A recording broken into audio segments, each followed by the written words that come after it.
지난 8월 천안시에서 환자 이송을 위해 적색신호의 교차로를 지나던 119 구급차가 다른 방향에서 진입하는 승용차와 충돌하여 7명의 사상자를 내 안타까운 사고 영상입니다.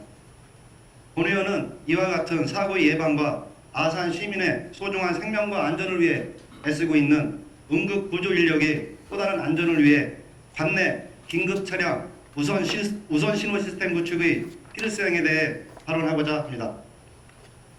화재 발생 시에는 5분 이내 초기 대응이 가장 효과적이고 응급 환자에게는 4 내지 6분이 골든타임으로 특히 심정지 및 호흡곤란 환자는 4에서 6분 이내 응급처치를 받지 못할 경우 뇌손상이 시작된다고 합니다. 현재 아산시는 교통량의 증가와 불법 주정차 등으로 소방차의 출동 여건은 점점 악화되고 있으며 지난해 구급차의 현장 도착 전국 평균 시간은 8분 18초로 골든타임 이내 도착률은 32.8%에 불과합니다. 이는 우리나라의 부족한 긴급차량 교통신호체계가 한몫을 하고 있습니다.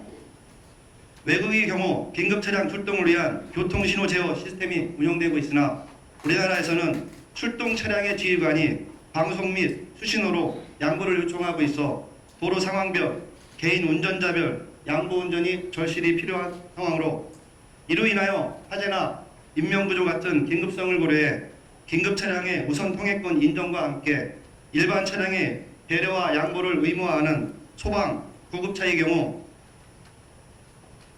도로교통법상 긴급자동차에 대한 특대 조항을 마련하였고 이에 따라 긴급차량은 속도 제한, 신호 위반 등에 대해 면책 또는 형감경을 받으며 또한 사고가 자주 발생하는 교차로의 경우 일반 차량 운전자는 긴급 차량이 접근할 때 교차로를 피해 반드시 일시 정지해야 한다는 규정도 있습니다.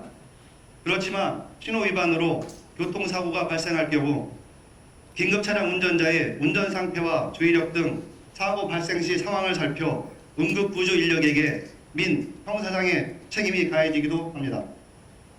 이러한 상황이 발생하면 응급구조 인력의 사기 저하는 물론 신속한 구조활동을 위축시킬 수 있습니다. 긴급 상황 발생 시 긴급 차량의 출동 시간 단축과 응급 구조 인력들의 안전 운행 확보를 위해 긴급 차량 우선 신호 시스템이 도입되어야 합니다.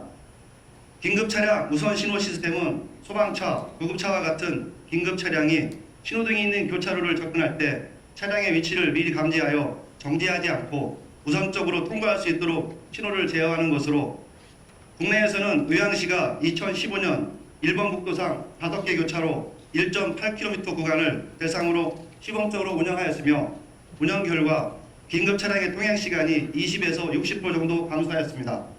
2017년 청주에서는 4개 신호 교차로 2.3km 구간을 대상으로 시범 운영한 결과 소방 차량의 출동 시간을 최대 3분 이상 단축시켰습니다.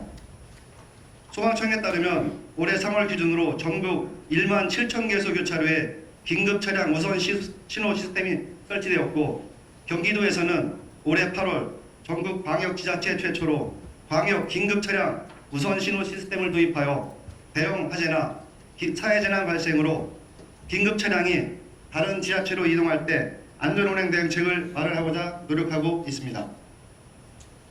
이에 본 의원은 아산시에서도 화재, 구조, 구급 등의 긴급 상황에서 아산 시민의 생명과 재산을 지키기 위해 노력해 주시는 응급구조 인력분들의 안전을 위하여 이들이 신속하고 안전한 통행을 할 수 있는 시스템이 뒷받침되어야 한다고 생각합니다. 아산시에서는 아산소방서, 아산경찰서 등 관련 기관과 면밀한 검토와 협의를 통해 긴급 차량 우선 신호 시스템 도입을 부탁드리며 발언을 마무리하도록 하겠습니다. 경청해 주셔서 감사합니다.